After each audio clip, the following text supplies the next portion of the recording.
The Forgotten Inheritance. A sealed collection of jewels belonging to the late Princess Rosalind of Veldenmark has resurfaced, and it did not resurface quietly. It appeared on the marble counter of a private auction house in the capital city of Thornhaven, carried in by a woman named Isabel Croft, the adult daughter of the current queen consort, as though she were handing over nothing more than a set of old family heirlooms. Among the pieces was a moonstone collar and a garnet cuff, both instantly recognizable to anyone who had studied the royal archives, both listed for over 2 decades as lost in a fire that, as it turns out, may never have actually reached the vault where they were kept. For 22 years, these 2 objects simply vanished from every formal registry the Crown maintains. They were not misplaced during a transition of power. They were not swept up in the chaos of a renovation or a change of stewardship.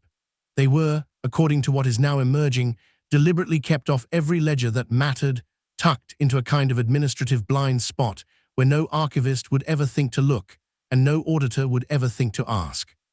When an object of this historical weight changes hands inside the monarchy, there is supposed to be a suffocating amount of paperwork, multiple signatures, a logged chain of custody, verification from at least 2 ranking members of the household office. In this case, there was none of that. The usual machinery that governs the movement of royal property was simply switched off, and that is not the kind of thing that happens by accident. That is the kind of thing that happens when someone wants a very specific outcome and is willing to make the rules disappear to get it.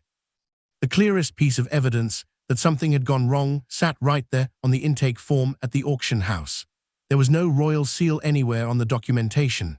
The pieces had been logged under Isabel's own name, filtered through an ordinary commercial cataloging system, the kind designed to give any object a fresh, untraceable history. Whoever set this in motion understood exactly what they were doing. They were counting on enough time passing that the public's memory of Rosalind would soften just enough to let these pieces quietly become cash. They were also counting on something else, something more dangerous. They were counting on the institution's fear of scandal outweighing its appetite for justice. They believed the reigning monarch, King Alaric, would rather live with an uncomfortable silence than risk a public reckoning with his own wife's family. For a long time, that bet appeared to be working. Sources close to the household describe a kind of quiet confidence inside Isabel's circle, a sense that they had found the gap between what was allowed and what they wanted, and slipped neatly through it. Ask yourself how a private citizen walks into one of the most respected auction houses in the country, carrying the second most photographed jewelry collection in modern royal history, and expects nobody to notice. The only way that happens is if you believe you are protected from the very top. The silence around these jewels had been maintained for years by people who benefited from that silence continuing, and they badly misjudged how long that protection would last, and who exactly stood next in line to withdraw it. When a photograph of the auction house intake form crossed a desk inside the household security office, there was no shouting, no dramatic phone call. Crown Prince Cedric, heir to the throne and Rosalind's only son, did not reach for his phone to confront his stepmother. He read the report twice, closed the folder, and signed a set of legal orders without comment to anyone in the room. People who worked closely with him described that silence as far more unsettling than any outburst could have been. This was not a family squabble over old jewelry. This was the beginning of a calculated dismantling of an entire financial arrangement that had been running in the shadows for over 2 decades, and Cedric had just decided to end it completely. The groundwork for what followed had actually been laid weeks earlier, in a move so ordinary-looking that almost nobody outside the finance office paid it any attention. In early spring, the Duchy of Anvers, the private estate that funds the heir to the throne, quietly liquidated a large portfolio of commercial property worth somewhere in the range of 400 million crowns.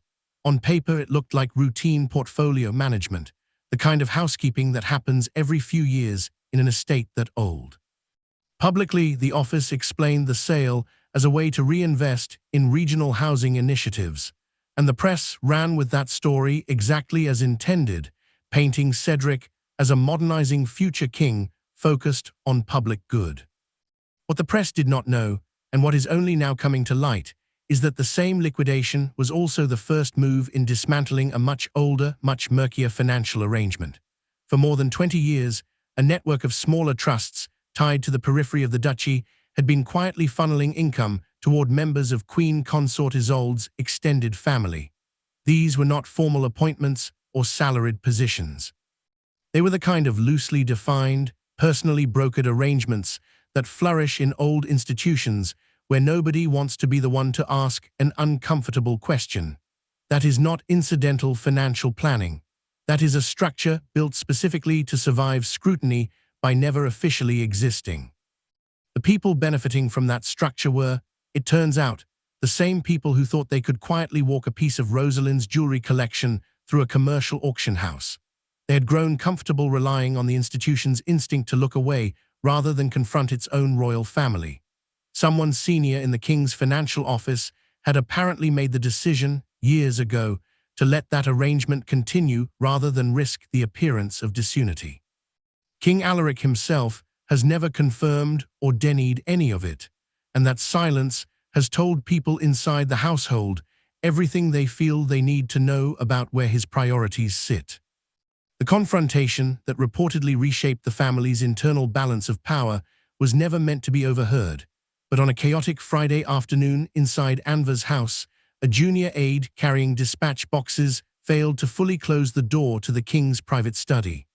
What followed, according to two people who say they were nearby at the time, turned a private argument into something closer to a public rupture. Queen Isolde reportedly did not learn that her daughter's accounts had been frozen from her husband. She learned it from a legal call, delivered in the flat, careful tone people use when they know the news is about to detonate. Every account connected to Isabeau had just been frozen under an emergency court order.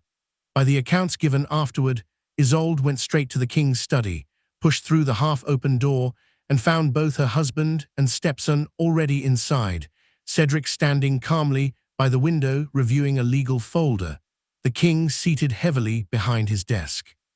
What followed was not a shouting match so much as a very one-sided confrontation. Isolde is said to have reminded her husband of everything she had endured over the years to stand beside him, the scrutiny, the criticism, the long, slow climb toward public acceptance, and to have demanded to know how he could allow his own son to unleash a legal strike against her daughter over what she called a handful of old trinkets. Cedric, by every account, did not raise his voice. He is said to have closed the folder in his hands with a single sharp motion, and told her plainly that the crown had never belonged to her family, only that she had been permitted to stand beside it. The king, according to those same accounts, said nothing at all. He did not defend his wife. He did not overrule his son.